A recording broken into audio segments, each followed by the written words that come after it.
हमारे शहर हर दिन और ऊंचे होते जा रहे हैं। आसमान छूती इमारतें सूरज की रोशनी में चमकती हैं, लेकिन इन्हीं के नीचे सबसे ज्यादा अंधेरा उन लोगों पर पड़ता है जो इनका निर्माण करते हैं। ये हैं हमारे प्रवासी मजदूर।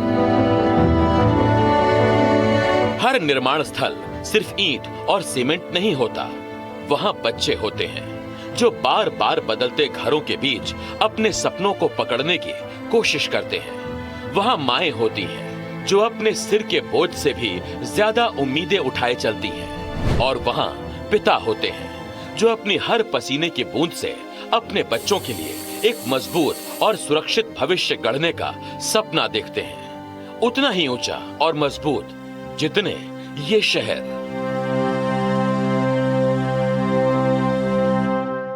जब हमने अपनी M3M फाउंडेशन की जर्नी शुरू की थी, M3M फाउंडेशन एनविजन किया था, why it came into being, actually I Empower clubs and M3M Foundation's journey, they literally go hand in hand. Because before even we thought of M3M Foundation, I was on one of our construction sites one day with my father and we were taking a review and I saw these labor hutments जो side के साथ में labour का हटमेंट होता है। I saw that and I saw that जो दिहाड़ी वाली लेबर होती है वो तो साइड पे काम कर रही थी, लेकिन उनके परिवार के लोग क्या कर रहे थे? The children were literally doing nothing, कुछ नहीं कर रहे थे। वो एक बच्चा मिट्टी की टीली पर बैठ के पता नहीं वो कुछ तो पत्थर से खेल रहा था, छोटे वो कंकड़ होते हैं उनसे खेल रहा था। Other kids were running around here and there. Some of them did not even have clothes on their body. They were not wearing shoes. The kids were dirty. So that kind of instilled this thought in my head that ये लोग जो हमारे घर बना रहे हैं, while we are building such beautiful cities, we are talking about development, the nation growing. What about these people who are literally the backbone of building these buildings? There are designers, there are people who execute. But if this mason, they were not there, these migrant workers were not there, the buildings were not possible. Nothing was possible. So that gave me a thought that they also deserve a better life and, we need to do something for them. That's when this initiative and this whole thought came into my mind, and then happened so that we started M3M Foundation and we kind of found partners. We briefed them that this is what we intend to do, this is what we plan to do. आप programmes design करके लाइए and the birth of I Empower happened. 5 साल पहले M3M foundation ने उन परछाइयों के भीतर झांका और एक ऐसा वादा देखा जिसे निभाया जाना बाकी था। उसी वादे से जन्म लिया I Empower क्लब्स ने, जहां मजदूर बस्तियां लॉन्च पैड बन गई, एक बच्चे, एक परिवार और एक भविष्य बदलते हुए। यह सब एक ऐसे सवाल से शुरू हुआ जो कोई पूछ ही नहीं रहा था। जब शहर कभी रुकता ही नहीं तो इन बच्चों का क्या होता है? उनकी जिंदगी हमेशा सफर में बीतती है, एक निर्माण स्थल से दूसरे तक। मजदूर परिवार तो अपने औजार साथ ले आते हैं, पर उनके बच्चों की पढ़ाई हर नई साइट पर छूट जाती है। लेकिन M3M फाउंडेशन ने इस बात पर ध्यान दिया। आ, बा, का, डा, 2019 में पहला I Empower क्लब शुरू हुआ, एक कंटेनर क्लासरूम जो गुरुग्राम में एक अधूरी इमारत के बगल में खड़ा था, जहां एक टीचर था, एक सपना और चमकती आंखों वाले 20 बच्चे। मेरे को M3M के साथ एडिटेक्शन के साथ काम करते हुए 6 साल हो गए हैं। मुझे बच्चों के साथ काम करना बहुत अच्छा लगता है। जब मैंने यहाँ पे काम करना स्टार्ट किया था तो यहाँ पे झुग्गियों से मतलब टीनों का एक घर बना हुआ था, उसके अंदर 80 बच्चे थे। फिर धीरे धीरे सर्वे किया, उनके लिए ड्रेसेस का इंतज़ाम किया और नई नई चीज़ें लेके आए। फिर हमने एक अपना कंटेनर बनाया। कंटेनर बनाने के बाद हमने सबसे पहले बच्चों के लिए आजकल जो डिजिटल क्लासेस चल रही हैं उनके बारे में सोचा। उनके बारे में सोचने के बाद फिर देखा कि हम और भी काम करते हैं, हेल्थ कैंप करना, वुमेन्स मीटिंग करना, PTM करना, किशोरियों के साथ मीटिंग करना, हम अलग अलग काम, सारे काम हम करते हैं। और बच्चों के साथ अलग अलग एक्टिविटी करते हैं। ऐसा नहीं है सिर्फ पढ़ाई करते हैं, पढ़ाई के साथ हम बच्चों के पेंटिंग भी कराते हैं, म्यूज़िक भी करते हैं और साइंस की क्लासेस भी होती हैं। बहुत अच्छे अच्छे गेम होते हैं। अब बच्चों को और भी ज़्यादा इंटरेस्ट होने लगा है। पहले ऐसा नहीं था कि हम नहीं आएंगे, मैम सेम पढ़ाई करवाती हैं, खाना आता है, ड्रेसें आती हैं, स्टेशनरी का बच्चों का सारा अपना ही होता है, पेरेंट्स की कोई लोड नहीं होती। पेरेंट्स आराम से सुबह हमारे पास बच्चा छोड़ के जाते हैं और शाम को फ्री होके अपना बच्चा लेके जाते हैं। इसमें पढ़ाई अच्छी होती है और सब खाना भी मिलता है, किताबें मिलती है, कॉपी मिलती है और कपड़े मिलते हैं। जहाँ घूमने ले जाते हैं वो घूमने भी जाते हैं, घूमने की भी सुविधा है इसमें। घूमने ले गए थे दिल्ली, नोएडा, जैसे पार्क में घूमने ले गए थे, बहुत जगह पे ले गए, फ़ोटो ला के दिखाते हैं। कैसा लगा? और बोलते हैं अच्छे घूमे हैं, सब कुछ मिला है। यहाँ पे टीवी लगा के पढ़ते हैं बच्चों को, मतलब पहचान हो जाती है अक्षरों की। यहाँ पे स्कूलों में ऐसे ब्लैक बोर्ड पे कराते हैं, बच्चों को इतना दिमाग नहीं चलता। हद से ज़्यादा इतना काम देते हैं बच्चों को, आ से अनार, हिंदी पढ़नी नहीं आएगी तो कैसे करेंगे सिलेबस ये, तो ये समझ में नहीं आता है। यहाँ पे ये स्टार्टिंग से पढ़ाते हैं। मेरे को कोई मेरी लड़की का फ्रेंड बताया, मुझे तो पता नहीं था, तो फ्रेंड बताया एक क्लब का बारे में, आई एम पावर क्लब का बारे में, जो यहाँ बच्चे को, मेरे बच्चे को पहले एडमिशन नहीं हो रहा था, डॉक्यूमेंट्स यहाँ पूरा नहीं था, तो मेरे को आई एम पावर क्लब का बारे में पता चला तो मैं मैम से बात किया। फिर मैम ने सारे डॉक्यूमेंट्स रेडी करवा के मेरे बच्चे को एडमिशन कराए। फिर क्लास भी ज्वाइनिंग हुए, ड्राइंग क्लास कर रही है, हर चीज़ का वहाँ हेल्प मिलते हैं बच्चे को, हर चीज़ का सुविधा मिलते हैं। जो अगर आप देखेंगे तो टोटल इंडिया में इंटरनल माइग्रेशन जो है 10 करोड़ लोगों का होता है, उसमें से 15% जो है बच्चे होते हैं। मतलब करीब 1.5 करोड़ बच्चे जो है वो माइग्रेंट होते हैं, अपना घर वहाँ से छोड़ के वो आते हैं, एक स्ट्रेसफुल एनवायरनमेंट में आते हैं और यहाँ रहते हैं। और यहाँ आने के बाद उनको शिक्षा की कमी रहती है, कुपोषण होता है, शोषण भी होता है, उनका बाल श्रम बढ़ता है और आपराधिक गतिविधियाँ बढ़ती है। उन सबको ध्यान में रखते हुए ये प्रोग्राम शुरू किया था ताकि उनके एजुकेशन पे काम कर सके, उन्हें और उनको सिक्योरिटी प्रोवाइड कर सके।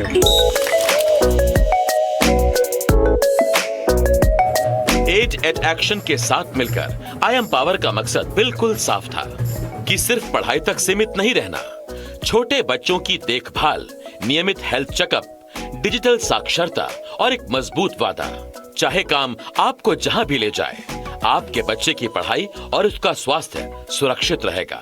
गुरुग्राम के उस एक छोटे कंटेनर से शुरू होते हुए आई एम पावर क्लब्स धीरे धीरे बढ़ते गए। एक साइड 5 बनी, 5 से 10। आज दिल्ली, एनसीआर, हरियाणा, उत्तर प्रदेश और ओडिशा में 31 क्लब चल रहे हैं। हर नया क्लब सिर्फ पढ़ाई की जगह नहीं है, यहाँ बच्चों को समय पर टीके मिलते हैं, उन्हें औपचारिक स्कूलों में दाखिला मिलता है, माता पिता डिजिटल चीजें सीखते हैं और परिवार अलग अलग सरकारी योजनाओं से जुड़ पाते हैं। हमारी हर महीने जो महिला कमेटी मीटिंग होती है उसमें हम महिलाओं को अवेयर ये करते हैं कि आप अपने बच्चों को एक तो स्कूल में एडमिशन कराइए और उनको समझाते हैं कि पढ़ाई कितनी ज़रूरी है। उसके बाद फिर पेरेंट्स को हम ये भी बताते हैं कि बच्चों को साफ़ सफाई के बारे में और उनका जो हाइजीनिक का होता है उसके लिए हमारे यहाँ पे कैंप भी लगते हैं, ट्रेनिंग भी होती है उनको। जैसे मंथली पीरियड के लिए पैड वगैरह भी डिस्ट्रीब्यूट होते हैं, उनको बताया जाता है कि साफ़ सफाई कैसे रखनी है ताकि वो उनको अपना ये रहे कि हम अपने सफाई करें। और जो हमारे यहाँ पे किशोरियाँ हैं, जैसे लड़कियाँ हैं, तो जो उनकी मम्मियाँ जब यहाँ पे अवेयर हो जाएंगी तो वो अपनी बेटियों को अपने आप साफ सफाई के विषय में बता देंगी।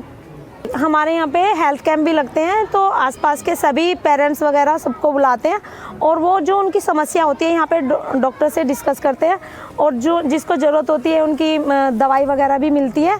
और यहाँ पे हमारे यहाँ जो पेरेंट्स को आभा कार्ड, आयुष्मान कार्ड बने थे उसके लिए भी हमारे यहाँ पे कैंप लगा था और कुछ पेरेंट्स के यहाँ पे आभा कार्ड और आयुष्मान कार्ड भी बने हैं। जैसे हमें कुछ चीज़ बनवानी है तो हम यहाँ पे आ जाते हैं तो यहाँ पे बनवा देते हैं। पैन कार्ड हो गया, लिवर कार्ड हो गया, जो भी है बता देते हैं। हमें परेशानी होती है, हम बाहर जाके नहीं बनवा सकते, तो यहाँ पे हमें हेल्प मिल जाती है।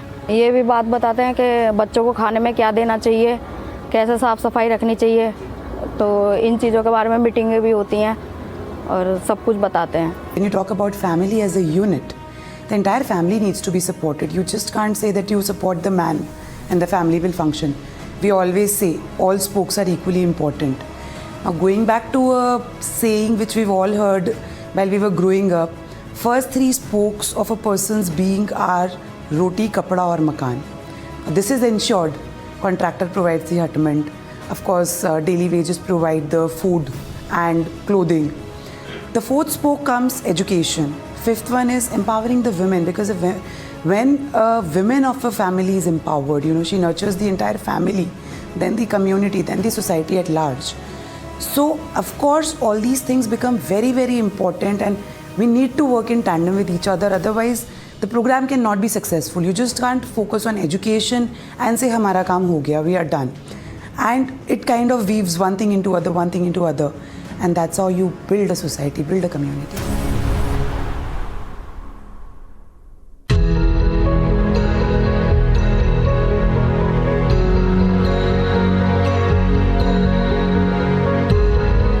यह सिर्फ विस्तार नहीं है, अब यह उन मजदूर बस्तियों के बीच एक मजबूत व्यवस्था बन चुका है।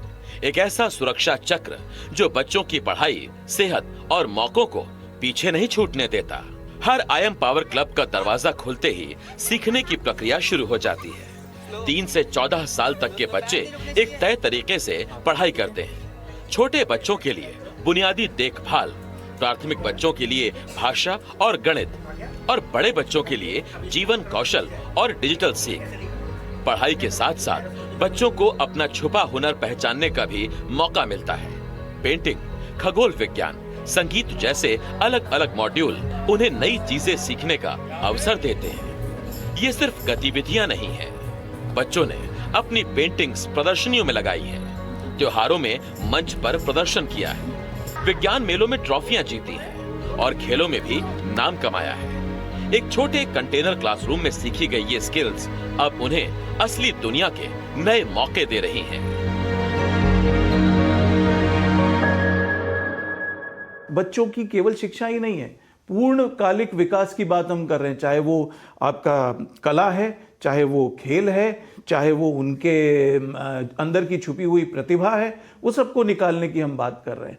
तो आई एम पावर एक ऐसा कार्यक्रम है जो माइग्रेंट वर्कर्स की फैमिलीज के लिए बनाया गया है, जहां उसके केंद्र में परिवार है और उस परिवार से जुड़े हुए जितने लोग हैं वो इस कार्यक्रम के बेनिफिशियरीज हैं, जो इस कार्यक्रम से लाभान्वित हो रहे हैं। M3M फाउंडेशन में ज्वाइन किया मैंने 2020 में 1 मार्च। ये तरंग का पहले एग्जीबिशन किया हमने 2024 में। इस बार जो एग्जीबिशन हुआ दूसरा तरंग 2, ये 2025 में हुआ आईफेक्स में in the month of October. बहुत लोग आया, बच्चों का कुछ पेंटिंग्स सोल्ड हुआ, बच्चों को कुछ एप्रिसिएशन मनी भी मिल गया, तो इसमें बच्चों को थोड़ा सपोर्ट मिल गया। मेंटली ये बहुत बड़ा इंस्पिरेशन का काम करेंगे बच्चों के लिए in future. I am power clubs में सिर्फ बच्चे ही नहीं सीखते, बल्कि उनके माता पिता भी इस सफर का हिस्सा होते हैं। माता पिता को पोषण और स्वच्छता पर सत्र दिए जाते हैं। वे बचत, सरकारी योजनाओं और अपने अधिकारों के बारे में भी सीखते हैं। नियमित पेरेंट टीचर बातचीत से सभी जुड़े रहते हैं और एक ही दिशा में आगे बढ़ते हैं। यह कोई अतिरिक्त सुविधा नहीं, बल्कि विकास का पाठ्यक्रम है जो पूरे परिवार के समग्र विकास के लिए बनाया गया है। मैंने 1.5-2 साल नहीं पढ़ पाया था। डॉक्यूमेंट्स के लिए मैं इधर उधर भटक रहे थे, मेरे से हो नहीं रहे थे। सहायता मैम ने मुझे बोले जो सिर्फ आप घर से टीसी मंगवा लो और सारे डॉक्यूमेंट्स मैं यहाँ से पूरा करके दे रही हूँ। तो सारे काम ने मैम ही करवाए हैं। सिर्फ मैं एक टीसी घर से ले आए हैं गांव से, और सारी चीज़ यहीं मैम करवाए हैं। सर यहाँ पे जो कैंप हेल्थ के लगते हैं, यहाँ पे जो दवाइयाँ मिलती हैं, वहाँ पे जो बच्चे जैसे बीमार होते हैं उनके लिए दवाई भी मिलती है। और जो हमारे जैसे लेडीज़ हैं, बहुत सारी लेडीज़ हैं, हमारे घर की वाइफ हैं, उनको भी कोई दिक्कत होती है तो उनको भी दवाई मिलती है और हमको भी दवाई मिलती है। हर चीज़ की सुविधा है। बच्चों के ड्रेस हो गए, बच्चों की किताबें हो गई, बच्चों को आपके बुक्स हो गए, और आपके बच्चे के बैग हो गए, बच्चे के पानी के बोतल हो गए, ये सब कुछ सर यहीं पे मिलता है। जहां क्लब नहीं पहुंच पाते वहां ई रिक्शा पहुंचता है। यह सोलर से चलने वाला रिक्शा टीवी, स्पीकर और एक शिक्षक के साथ दूर बसे मजदूर इलाकों में जाता है। सिर्फ 30 मिनट में लगभग 50 बच्चे और माता पिता खुले आसमान के नीचे स्वच्छता, डिजिटल सुरक्षा या एस्ट्रोनॉमी की बातें सीखते हैं। रिसोर्स सेंटर्स में बच्चों को कई तरह के अच्छे उपकरण मिलते हैं। यहाँ विज्ञान के मॉडल, संगीत के इंस्ट्रूमेंट्स, पेंटिंग के कैनवास और स्टार चार्ट्स होते हैं। बच्चे इन्हें सिर्फ देखते ही नहीं बल्कि इनसे सीखकर प्रतियोगिताएं जीतते हैं। उनके गाने लोगों को पसंद आते हैं और उनकी पेंटिंग्स प्रदर्शनियों में लगती हैं। यहीं से उनकी सीख आगे बढ़कर नए रास्ते खोलती है। See, if we take these two where SPID's involvement is there, both the clubs, both the areas, one is identified red light area. That is Shraddhanand Marg, GB Road it is called. And that is trafficked women who are forced in prostitution, who are in the sex trade in the brothel area. इधर देखिए M3M जो involvement है, जो बच्चों को एक शिक्षा देके जो SPID उसके साथ हाथ मिला के जो काम कर रही है, ये मेन उद्देश्य है। ऐसा इलाके में पहुंची है SPID भी और M3M भी जहां बहुत ही ज़रूरत है। जो ये ऐसा शोषण में लिप्त है ये समाज, और ये पर्टिकुलरली ये परिवार जो है, इनको बदलाव करने के लिए बहुत समय लगेगा हम लोगों को। ये पीढ़ी कम से कम हम शिक्षा दिलाएंगे तो आने वाले पीढ़ी में बदलाव हम देख सकते हैं। तो मुख्य मकसद रहा M3M फाउंडेशन और SPID का दोनों का मिलकर कि हम लोग इसको लेकर बच्चों की शिक्षा को लेकर काम करेंगे, उनके लाइवलीहुड को लेकर काम करेंगे, वोकेशनल को लेकर काम करेंगे। तो अभी एक शुरुआत हुई है, आगे बहुत लंबा चलना है, क्योंकि हमें ये समाज जो पीछे गया हुआ है उसको हम लोग कैसे आगे ले जाएंगे, इसको लेकर काम करना है हमारा मोटिव। जब हम लोग पहली बार मिले डॉक्टर महाजन से और उन्होंने हमसे कहा कि और म्यूज़िक के लिए आप क्या करती हैं, हमने कहा कुछ नहीं, चाहते तो हैं करना। उन्होंने कहा एक म्यूज़िक टीचर भी इनको हम लोग प्रोवाइड करेंगे। सो जनरली हमारा एक्सपीरियंस क्या था कि एक लिमिट कर के डोनर्स हमको बोलते हैं कि भाई ऐसे नहीं, but this was one organization which has a generosity in its values. See, we cannot take away the credibility that our partners bring to this project. Of course, partners have played a very, very crucial role in this, from designing, inception to execution, and today wherever we are, it is all a combined effort of M3M Foundation's vision and the partners implementing this project on ground. Every partner brings its own skill set. Every partner brings its own expertise to this program. So while we talk about education, skilling, women empowerment, healthcare, livelihoods, everything is a part of this program. आज IM Power के 31 club, 4,500 से ज्यादा परिवारों, 10,000 से ज्यादा बच्चों, 2,400 से ज्यादा महिलाओं और किशोरियों तक पहुंच चुके हैं। 1,000 बच्चों को स्कूलों में वापस भेजा गया है। ये सिर्फ आंकड़े नहीं हैं, ये भविष्य हैं जो जमीन से उठकर उम्मीद से जुड़ गए हैं और अब उन्हीं शहरों के साथ आगे बढ़ रहे हैं जिन्हें वे अपने हाथों से बनाते हैं। IM पावर कोई साधारण प्रोजेक्ट नहीं बल्कि एक विरासत है, पूरा किया गया वादा और ऊपर उठाई गई एक नई पीढ़ी जो अब दिखाई भी देती है और आजाद भी है।